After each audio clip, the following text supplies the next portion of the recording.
Chapter 10, Vegetable Patty to the Rescue. Yay, says Terry. I knew Vegetable Patty would come to save us. I knew everything would be all right. I wouldn't be so sure about that, I say. Look, the vegetables are waking up and there's a lot more of them than there are of her. He's right, you know, sneers the prince. You'll never take us alive. I have no intention of taking you or any other vegetable here alive, says Vegetable Patty. Prepare to be sliced, diced, packed into plastic snap-lock sacks and snap-frozen in my portable freezer. She slices, she dices, she chops and lops and bops. She crashes, she smashes, she cuts off carrot tops. She punches, she crunches, she grabs and jabs and stabs. She chomps, she whomps, she makes vegetable kebabs. She kicks, she flicks, she whacks and cracks and smacks. She crushes, she mushes, she stuffs them into sacks. Sacks has an asterisk. It means handy resealable plastic snap-lock sacks, which are an ideal size for portable freezers. Vegetable Patty puts the last of her resealable bags into her freezer and releases us from the pot of the near boiling water. Thank you for coming to my rescue, VP, says Mr. Big Nose. It's so good to have an author I can rely on, not like those two clowns. That's not very nice, says Jill. Andy and Terry did their best. Well, their best wasn't good enough, says Mr. Big Nose. But then Patty is a vegetable fighter, I suppose, and a revengetarian. A revengetarian, says Terry. What's that? Is it like a vegetarian? Sort of, says Patty. I mainly eat vegetables, but it's not because I like them. It's to get revenge on them for the misery they caused me as a child. Tell me about it, I say. My parents used to make me eat vegetables all the time. It was awful. Eat up your peas, Andy. I love peas. At least you only had to eat them, says Terry. My parents made me drink them, vegetable smoothies, 3 times a day. Drink up your cabbage smoothie, Terry, darling. That's not what I meant, says Vegetable Patty. I don't hate vegetables because I had to eat them. I hate vegetables because they killed my parents. Vegetables killed your parents, says Jill, but how? It was like this, says Vegetable Patty, taking a deep breath. One day, when I was quite young, my parents took me to a county fair. We were admiring a display of giant, overgrown vegetables, when suddenly a freak storm hit and a strong gust of wind blew all the enormous vegetables loose from their moorings. They rolled off the stage and squashed both my parents as flat as a pancake. I vowed then and there to get revenge by devoting my life to killing and eating as many vegetables as possible. But vegetables taste horrible, I say. That's true, they do, says Patty, but the taste of revenge is sweet. They kind of cancel each other out. That's why I need you and your readers to help me in my crusade against vegetables by eating as much as you can. The faster we eat them, the sooner we'll wipe them from the face of the earth forever. Vegetable Patty says, eat your vegetables. Terry turns to me and whispers, I hate vegetables as much as anyone, but I don't hate them that much. Me neither, I say. Vegetable Patty's phone rings. What's that? She says. Your children are refusing to eat their vegetables? Don't worry, I'll be right there. She turns to Mr. Big Nose and says, I have to go. It's an emergency. Any chance I could get a lift back to the office? Says Mr. Big Nose. I'm a busy man, you know, and this whole vegetable kidnap situation has really put me behind schedule. Sure, says Vegetable Patty. My vegetable-powered revenge mobile is parked right outside, but there's only room for 1 passenger. That's okay, says Mr. Big Nose, waving his arm dismissively at us. They can find their own way home. Well, I say, our work here appears to be done. Let's go. Remember, it's your turn to be the horse, says Terry. Let's not bother with the horse, I say. Let's take the tram instead. There's a tram, says Terry. How come we didn't take it to get here? Because you were a horse, I say, and horses, as everyone knows, are not allowed on trams. Ding, ding. The tram arrives, and even though it's a bit crowded, we manage to find a seat. All aboard, says the conductor, and off we go. Chapter 11, Surprise! It's quite a long trip home. Ding, ding. Ding, ding.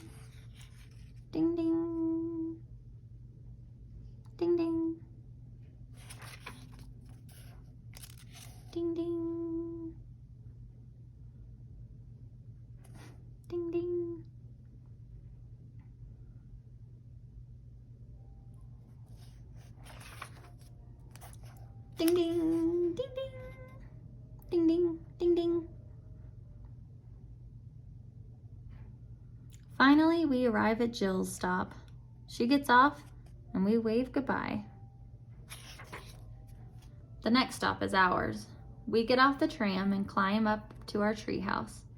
It's great to be home again, but there's a lot to do. There are sharks to feed, watermelons to smash, waves to surf, chainsaws to juggle, rocking horses to race, and make your own pizzas. Don't make themselves, you know. So, says Terry as we float around in our see-through swimming pool, that all worked out pretty well. Yeah, except for one thing, I say. What? Says Terry. Except that today is my birthday, and you completely forgot about it. Today is your birthday? Says Terry. You should have told me. I just did, I say, but I shouldn't have to. You should have remembered. That's what friends do. I'm sorry, says Terry, but before I met you, I'd never had a friend and I'd never had a birthday, so I didn't know. You've never had a birthday, I say? Why not? My parents thought they were too dangerous, says Terry. All the things that make birthdays dangerous, according to Terry's parents. A sign could fall and catch fire or choke someone, or both. A child leaning forward on their chair. A child could suck instead of blow and swallow the flame. A sharp cake-cutting knife. Dangerous reptile left under the table. And possible choking hazard with ice in drink. Smoke hazard. Choking hazard. Dangerous, deranged gorilla. Party pie, very dangerous. Dangerous ribbon. Gifts contain easy-to-use chainsaw. Dangerous presents with small parts, plastic bags, sharp objects, or difficult instructions. Balloons floating up near rotating fan. Wires hazardous to low-flying canaries. Letter P could fall off and break someone's brain. Risk of hyperventilation or dizziness from trying to blow out every last candle. Goodness gracious. So when is your birthday? I say. I don't know, says Terry. We never celebrated it, so I'm not sure when it is. I think for a moment. There's only one thing to do. Terry, I say. Yes. You can share my birthday. Really? Yes, and because I never forget my own birthday, I'll never forget yours either, so I'll be able to remind you. We'll celebrate together every year, starting today. Thanks, Andy, says Terry. You're the best friend I've ever had. Just one question. What's that? How old are we? It's funny you should ask, I say, because that's what I was about to tell the readers at the start of the book. And what's the answer? Well, I say, we are... Andy, calls a voice from the forest. Terry, come quick. That's Jill, I say. And it sounds like she's in trouble, says Terry. I hope it's not more vegetable trouble, I say. Come on, let's go. We each grab a vine, swing to the bottom of the tree, and rush into the forest. Jill, I call, where are you? I'm over here, she says. Hurry. Don't worry, we're coming, says Terry. We run into a clearing. Surprise, yells Jill.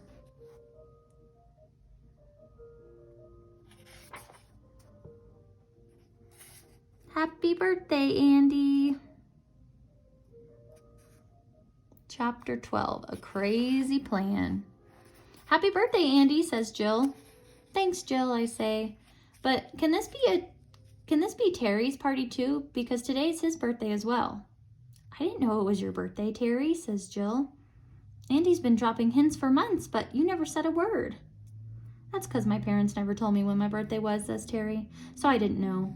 But Andy said I could share his. That's so nice of you, Andy, says Jill. Happy birthday, Terry. I'll just get Mr. Hee-Haw to add your name to the birthday banner. Jill, I say, this is amazing, but how did you organize it all so quickly? I mean, we only got back from the vegetable castle a couple hours ago. The animals and I have been planning your surprise party for weeks, says Jill. It was while we were getting everything ready that I pricked my finger on that carrot. But luckily, when I woke up, the animals did too, and they finished getting the party ready while I was away. They really love a party, as you can see. Look, says Terry, a butterfly, and it says happy birthday on its wings. That's because it's a birthday butterfly, says Jill. Why is it wearing the caterpillar's hat, says Terry. Because it used to be the caterpillar, says Jill. says Terry. How could a caterpillar turn into a butterfly? Metamorphosis, says Jill.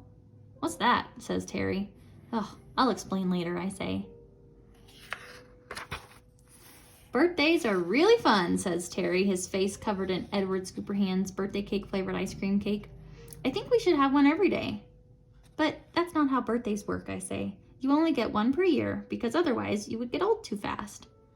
Hey, I know, says Terry. Why don't we make a birthday level in our treehouse where it can be your birthday whenever you want, but you don't get any older? I think you might be onto something, I say. Ring, ring, ring, ring, ring, ring. That's weird, says Terry. It sounds like our 3D video phone, but it can't be because what would it be doing down here in the forest? Actually, it is your 3D video phone, says Jill. I had Larry, Curly, and Mo bring it down here in case Mr. Big Nose rang to wish you happy birthday. That's probably him now. You better answer it. Hello, Andy and Terry, says Mr. Big Nose. I guess you know why I'm calling. To wish us a happy birthday, I say. Don't be ridiculous, says Mr. Big Nose. I'm calling to tell you your book is due at 5 o'clock. 5 o'clock tomorrow, says Terry. No, 5 o'clock today, says Mr. Big Nose. But we're not finished, I say. We've been too busy rescuing you. That's not my problem, says Mr. Big Nose. A contract is a contract. That book better be here by 5, or else. He hangs up. I look at Terry. Terry looks at me. I think it's time for presents, says Jill, handing us a parcel wrapped in gold paper with a big purple bow. But how can we open presents at a time like this, I say? If we don't get our book written by then I don't know what will happen. But it will probably involve Mr. Big Nose getting so mad that his nose explodes and us having to go back to work at the monkey house. Don't worry, says Jill. Just trust me. Open your present. I think you'll like it. We unwrapped the parcel. It's a book, I say. I love books, says Terry. What's it called? The 52-Story Treehouse. I love that book, says Terry. No, you don't, I say. I mean, you can't because we haven't even written it yet. No, says Jill, you haven't, but I have. All the words and the pictures. But how, I say. With the help of my animals, of course, says Jill. You might not think it to look at them, but they're really quite talented. And it was the least I could do after you and Terry went to so much trouble to rescue me from my enchanted sleep. Can we read it now, says Terry. Of course, says Jill. We read the book.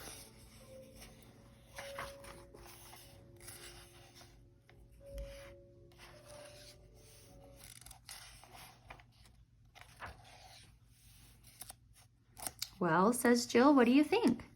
Action-packed, I say. I love it, but how will we get it to Mr. Big Nose in time? What about the birthday butterfly, says Terry.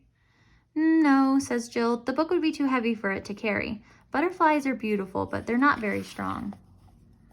What about Silky and the other flying cats, I say. Could they take it?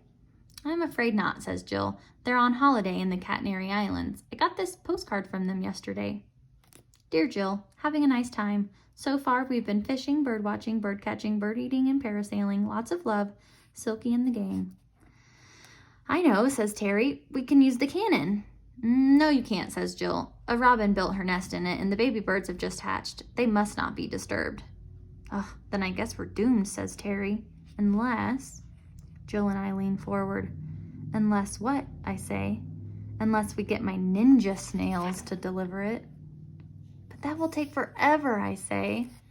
Not forever, says Terry. Only about 100 years and 15 minutes by my calculations.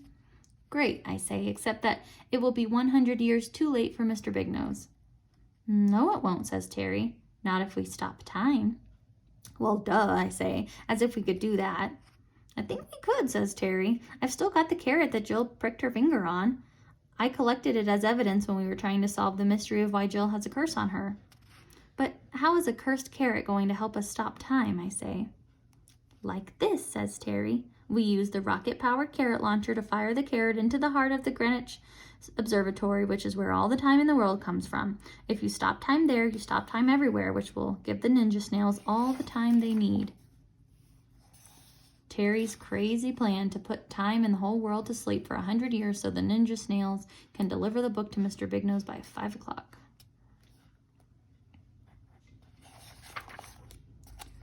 But what about the snails, I say? Won't it put them to sleep too? No, says Terry, because they're ninja snails. The normal laws of time and space don't apply to them. That's crazy, Terry, I say. Oh, he sighs in disappointment. So crazy, it just might work. Great, says Terry. To the treehouse. Jill and I follow Terry to the treehouse and climb up to the Ninja Snail Training Academy. Terry explains the mission to the snails, gives them the book, and fires a starting pistol.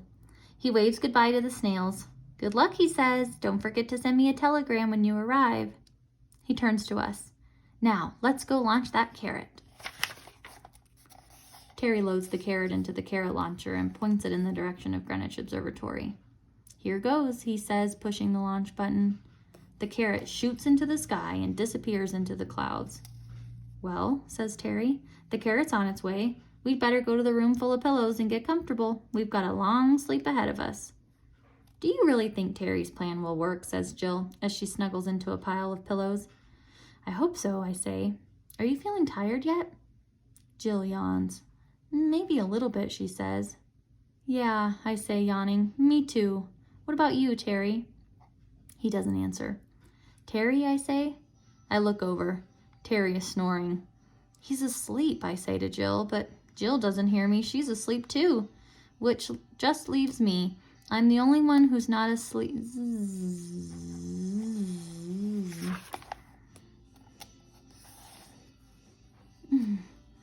Chapter 13, the last chapter, the Ballad of the Ninja Snails. It was a group of ninja snails, all schooled in an ancient art, that set out one day on an epic trip, prepared to play their part. Their precious cargo, a silky book, they had to deliver on time to Mr. Big Nose, the publisher, before 5 o'clock did chime. Over the hill and dale the snails did slide. Though they grew pale and wan, they were weak and tired and in need of rest, but still the snails slid on. Would they make it? Could they take it? The conclusion was not foregone. The odds were against them. Fate seemed to hate them, but still the snails slid on. As the years did pass, the landscape changed. The snails were sliming upon. Seeds became trees and forests grew, but still the snails slid on. The ice did melt and the seas did rise. The low-lying land was all gone. The climate warmed, a new world formed, but still the snails slid on. They were desperate to arrive at the office by 5, but time marched never on. They wished to end their epic quest, but still the snails slid on, and on, and on, and on, and on, and on, and on, and on, till finally they saw a sign, a nose so big and red, their journey's end was reached at last, and up the walls they sped. They reached the open office window and slowly slid inside. They slimed onto the office desk, and across it they did glide. So let's hear it for those snails so brave. Let's give them 3 big cheers, for they made their way and saved the day, though it took 100 years and 15 minutes. Zzz. Hang on. What are these Z's doing all over the page? Oh, I must have fallen asleep. I wonder what time it is.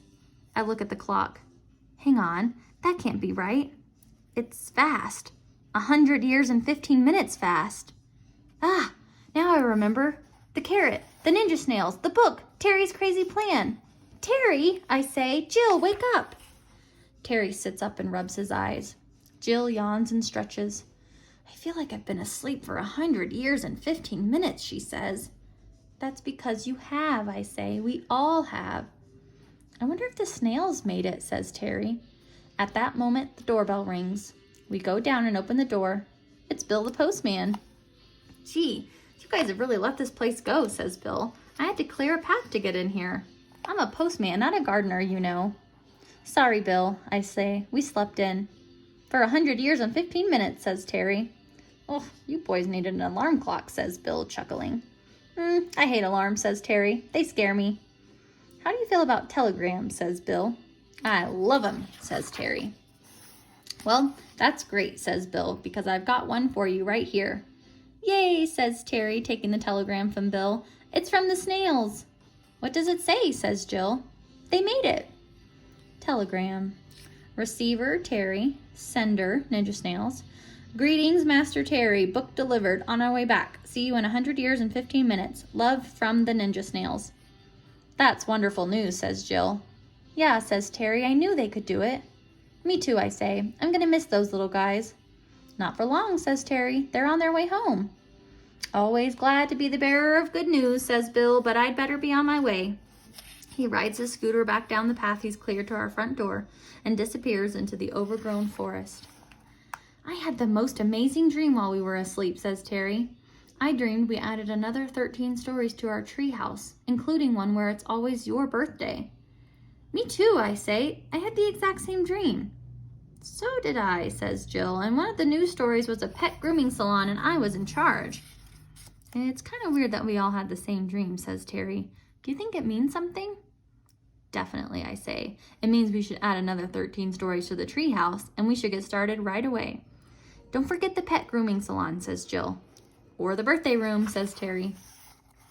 165-story treehouse with a pet grooming salon and a birthday room coming right up, I say. The end.